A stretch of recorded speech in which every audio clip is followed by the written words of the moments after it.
Calamities such as typhoon, floods, wildfire, earthquake, volcanic eruption, tsunamis are some of natural hazards that can cause loss of many lives, destroying the homes, infrastructure, and ruin the community.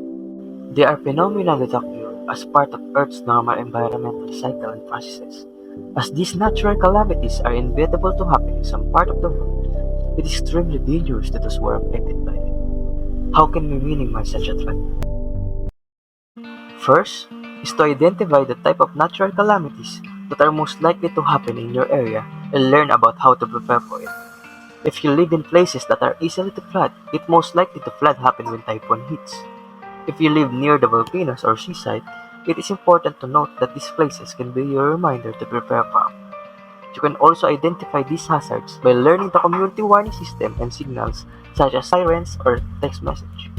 Consider also watching news on television and radio and listen to the broadcast of official warning of such disasters. You can also identify and learn how these hazards occur and how you can avoid it. Identifying what can happen in your area can make you aware of what are the important aspects you need to consider. Second is hold a family meeting. Discuss to your family why it is important to prepare for such things. Review to them the type of disaster that are most likely to occur and explain what to do in each situation. Assign responsibilities to each family member and plan to work together as a team. Discuss what to do in an evacuation and create a family evacuation plan.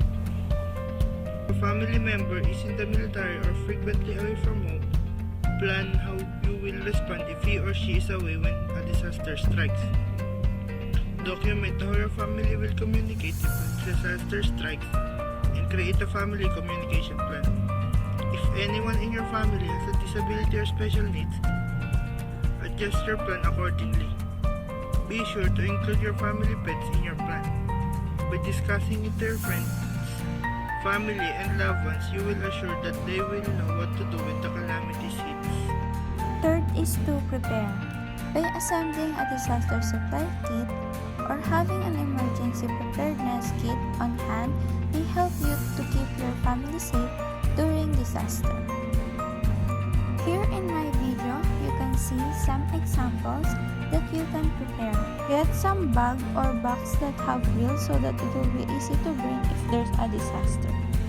The first is your documents. Any documents that important like birth certificate, marriage certificate, or any other you want to include. The next one is a towel and a blanket. You will need this if there's a cold weather or a disaster. And you also need some backup clothes. And of course, the important is the first aid kit, which as you can see in this video, there's a 2 box that have first aid kit inside. Some other things is for emergency purpose like wet wipes, soap, and tissue that we might use. And other is some lighter, knives, batteries, and some plastics. This stuff might be useful if there's an accident. We also need flashlight, face mask, and etc. This thing that it shows in the video is for emergency that needed if there's a disaster. Next is our food supplies, a non-perishable food such as canned veggies and protein bars or any food that you desire that's ready to eat. The last is drinking water. This is my emergency preparedness kit or disaster kit. If you want some other example, here is the list of other disaster kits.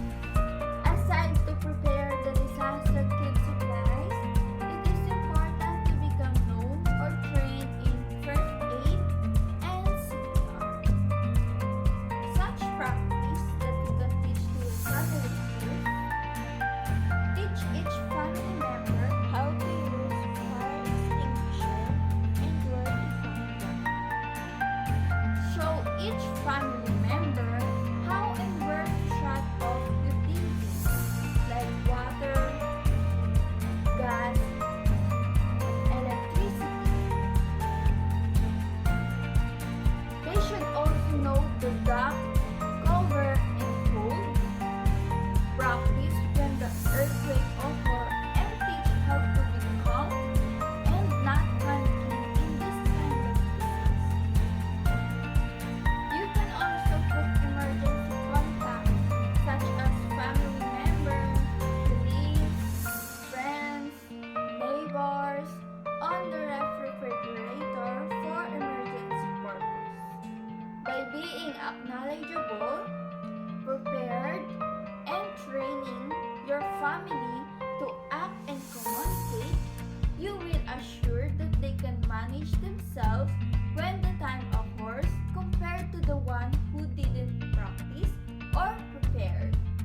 After you identify and learn the natural calamities that may likely to occur, and discuss and practice how to prepare to your family.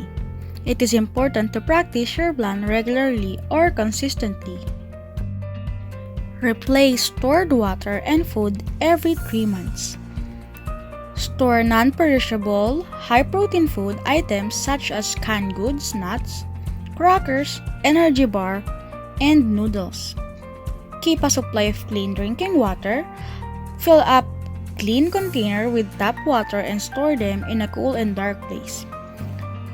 Aim for at least 3-day supply for each person. Replace the food and water supply regularly to ensure that it remains fresh and safe to consume. Together watching news and listen to radio. Watching and listening to a news gave awareness and preparedness in case a natural calamities happen. Update any emergency contact info as change occur. It's important to regularly update emergency hotlines to ensure that you have the most accurate and up-to-date information available in case of an emergency. That can help you quickly access the help you need in a crisis. The best laid plans can help keep you and your family safe.